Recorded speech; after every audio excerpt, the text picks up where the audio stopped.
Amanullah convention centre আপনার উৎসব আয়োজনকে সুষ্ঠু ও সুন্দরভাবে সম্পন্ন করতে সিলেটে এই প্রথম আমরা নিয়ে এসেছি আন্তর্জাতিক মানসম্পন্ন কনভেনশন সেন্টার। 21,000 স্কয়ার ফুট জায়গা জুড়ে এতে রয়েছে সেন্ট্রাল এসি, 800 ডাইনিং ও 500 ওয়েটিং ক্যাপাসিটি, 120টি car parking, electric service station, automatic generator, close circuit camera, double kitchen, catering ও quality service staff, event management, বিয়ে, গায়ে হলুদ, জন্মদিন, অফিস কনফারেন্স সহ যে কোনো জমকালো অনুষ্ঠানকে সুষ্ঠু ও সাবলীলভাবে সম্পন্ন করতে আমরা সবসময় প্রস্তুত। Amanullah convention centre, Arambagh, MC college road, Sylhet. Karimullah গ্রুপের একটি প্রতিষ্ঠান।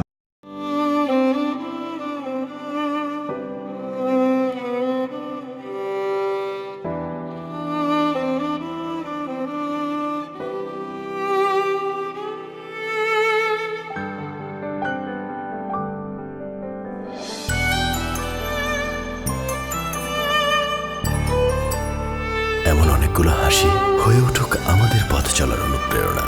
North east cancer hospital, world class cancer treatment in Sylhet.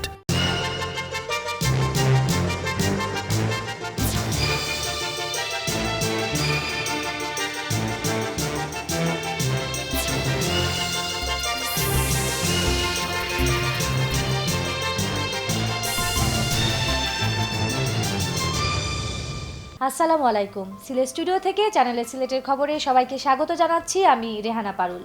জানিয়ে দিচ্ছি খবরের শিরোনামগুলো। আব্দুস সামাদ আজাদ ছিলেন রাজনৈতিক ময়দানের আধ্যাত্মিক নেতা। সিলেটে 11তম মৃত্যুবার্ষিকী স্মরণ সভায় বললেন শিক্ষামন্ত্রী নুরুল ইসলাম নাহিদ। সুনামগঞ্জে আবারও কালবৈশাখী ঝড়ের তাণ্ডব। বিশম্বরপুরে একজন নিহত, আহত 20, 5 শতাধিক ঘরবাড়ি বিধ্বস্ত। অতিবৃষ্টি ও উজান থেকে নেমে আসা পাহাড়ি ঢলে বিয়ানীবাজারের নিম্নাঞ্চল প্লাবিত। বুড়ো ধান তলিয়ে যাওয়ায় স্থানীয় কৃষকদের প্রায় 5 কোটি টাকার ক্ষতি। রাজনগরে গণসংযোগ আর ঘরোয়া সভায় ব্যস্ত সময় কাটাচ্ছেন চেয়ারম্যান প্রার্থীরা। বড় দুই দলের প্রার্থীদের সাথে সমান তালে প্রচারণা করছেন বিদ্রোহী আর স্বতন্ত্র প্রার্থীরা। এবং দেশে প্রবাসী বিনিয়োগ বাড়াতে সবাইকে ঐক্যবদ্ধভাবে প্রবাসীদেরকে উৎসাহিত করতে হবে, সাবেক এমপি শফিকুর রহমান চৌধুরী। শুনছিলেন শিরোনাম, এবারে বিস্তারিত। শিক্ষামন্ত্রী নুরুল ইসলাম নাহিদ বলেছেন, আব্দুস সামাদ আজাদ ছিলেন রাজনৈতিক ময়দানের আধ্যাত্মিক নেতা। বর্তমানে আমরা যুদ্ধাপরাধীদের বিচার করছি, কিন্তু সামাদ আজাদ 1972 সালে মালয়েশিয়ার কুয়ালালামপুরে এক সংবাদ সম্মেলনে বলেছিলেন, বাংলার মাটিতেই যুদ্ধাপরাধীদের বিচার হবে। স্বাধীন বাংলাদেশের প্রথম পররাষ্ট্রমন্ত্রী, কিংবদন্তি রাজনীতিবিদ, সিলেটের কৃতি সন্তান আব্দুস সামাদ আজাদের 11তম মৃত্যুবার্ষিকী উপলক্ষে আয়োজিত স্মরণ সভায় প্রধান অতিথির বক্তব্যে তিনি এসব কথা বলেন। আব্দুস সামাদ আজাদ স্মৃতি সংসদের ব্যানারে অনুষ্ঠিত স্মরণ সভায় জেলা আওয়ামী লীগের সাংগঠনিক সম্পাদক অ্যাডভোকেট শাহ মুশাহিদ আলী ও সাবেক জেলা আওয়ামী লীগের সভাপতি আনম শফিকুল হক চৌধুরীর যৌথ পরিচালনায় সভাপতিত্ব করেন সংসদের আহ্বায়ক, সিলেট মহানগর আওয়ামী লীগের সভাপতি ও সাবেক মেয়র বদরুদ্দিন আহমদ কামরান। বিশেষ অতিথির বক্তব্য রাখেন কেন্দ্রীয় আওয়ামী লীগের সাংগঠনিক সম্পাদক অ্যাডভোকেট মিসবাউদ্দিন সিরাজ, জেলা আওয়ামী লীগের সাধারণ সম্পাদক ও সাবেক সাংসদ শফিকুর রহমান চৌধুরী, শ্রমিক লীগের কেন্দ্রীয় সহসভাপতি প্রকৌশলী এজাজুল হক এজাজ, স্বেচ্ছাসেবক লীগের কেন্দ্রীয় সাংগঠনিক সম্পাদক বাবু সুব্রত পুরকায়স্থ, জেলা সভাপতি আফসর আজিজ, মহানগর সাধারণ সম্পাদক দেবাংশু দাস মিঠু। স্মরণ সভায় আব্দুস সামাদ আজাদের আত্মার মাগফিরাত কামনা করে মোনাজাত করা হয়। সুনামগঞ্জের বিশম্বরপুর উপজেলায় বৃহস্পতিবার গভীর রাতে কালবৈশাখী ঝড়ের তাণ্ডবে 20টি গ্রামে ব্যাপক ক্ষয়ক্ষতি হয়েছে। এ সময় ঘরের নিচে চাপা পড়ে এক শিশু নিহত ও অন্তত 20 জন আহত হয়েছেন। নিহত শিশুর নাম তানজিনা আক্তার।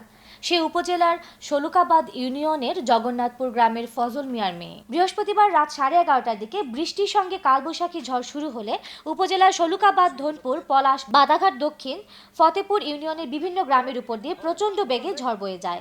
এতে ওইসব গ্রামের 5 শতাধিক কাঁচা ঘরবাড়ির ব্যাপক ক্ষয়ক্ষতি হয়, উপড়ে পড়ে গাছপালা। এ সময় নিরাপদ আশ্রয়ে যাওয়ার সময় এবং ঘরের নিচে চাপা পড়ে অন্তত 20 জন আহত হয়েছেন।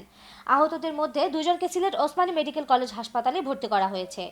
আমাদের সুনামগঞ্জ প্রতিনিধি খলিল রহমান জানান, শুক্রবার সকালে ঘটনাস্থল পরিদর্শন করেছেন সুনামগঞ্জের অতিরিক্ত জেলা প্রশাসক মঞ্জুর মোহাম্মদ শাহরিয়ার, বিশম্বরপুর উপজেলার সহকারী মোহাম্মদ তালুত, উপজেলা পরিষদের ভাইস চেয়ারম্যান সুলেমান তালুকদার সহ স্থানীয় জনপ্রতিনিধিরা।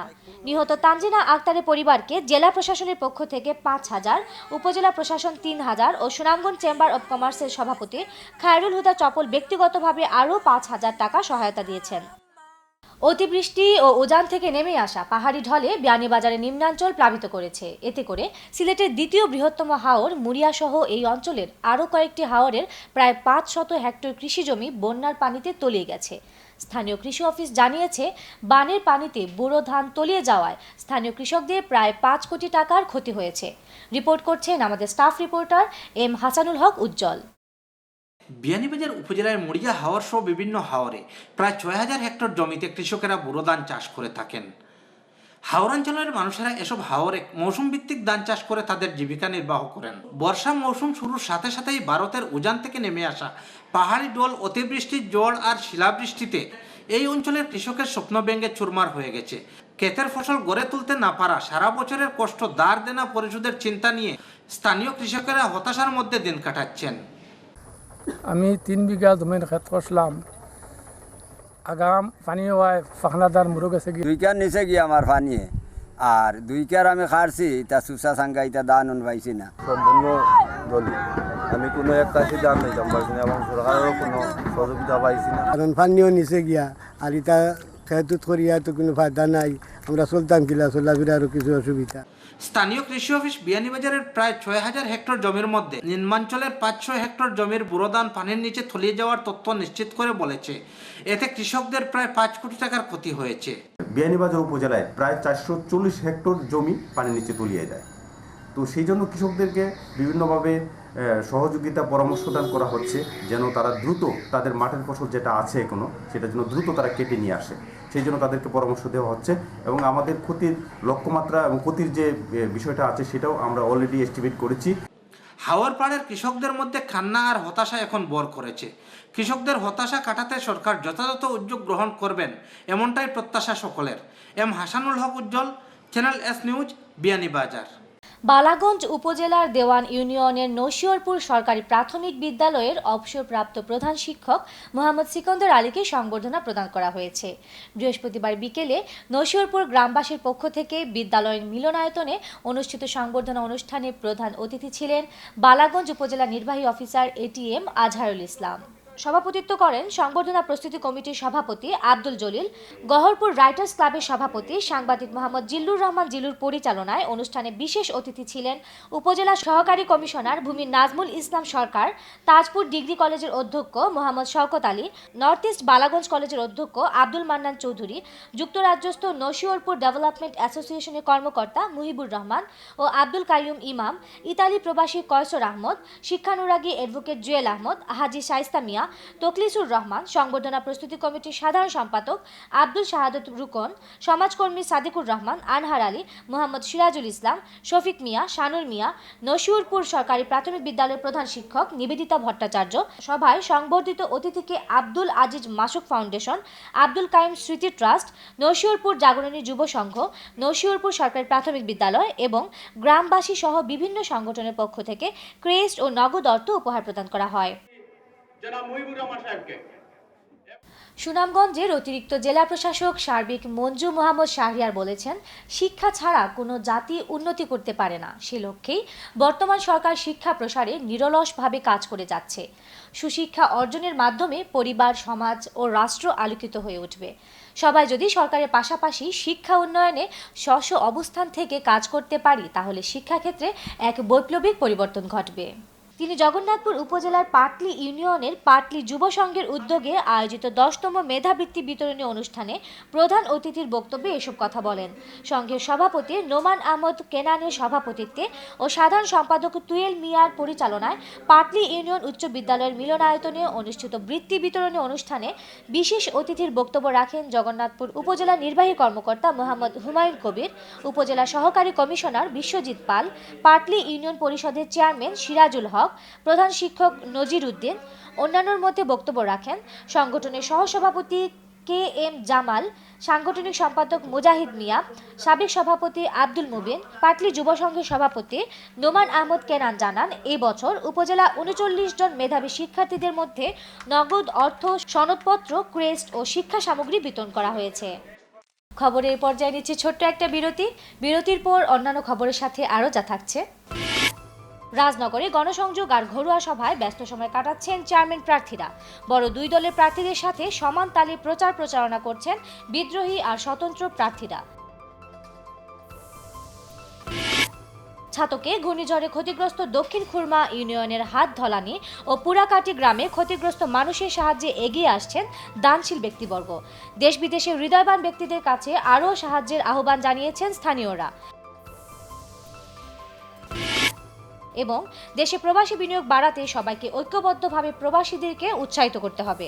সাবেক এমপি শফিকুর রহমান চৌধুরী।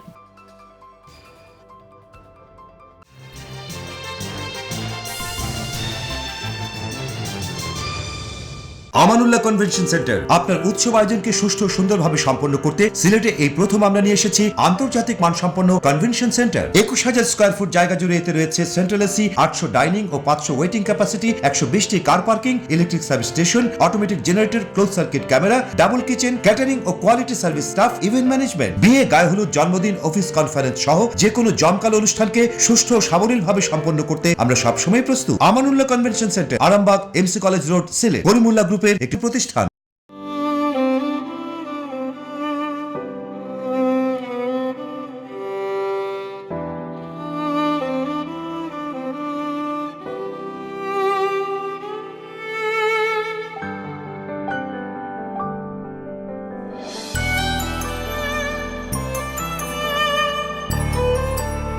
এমন অনেকগুলো হাসি হয়ে উঠুক আমাদের পথ চলার অনুপ্রেরণা। North east cancer hospital, world class cancer treatment in Sylhet.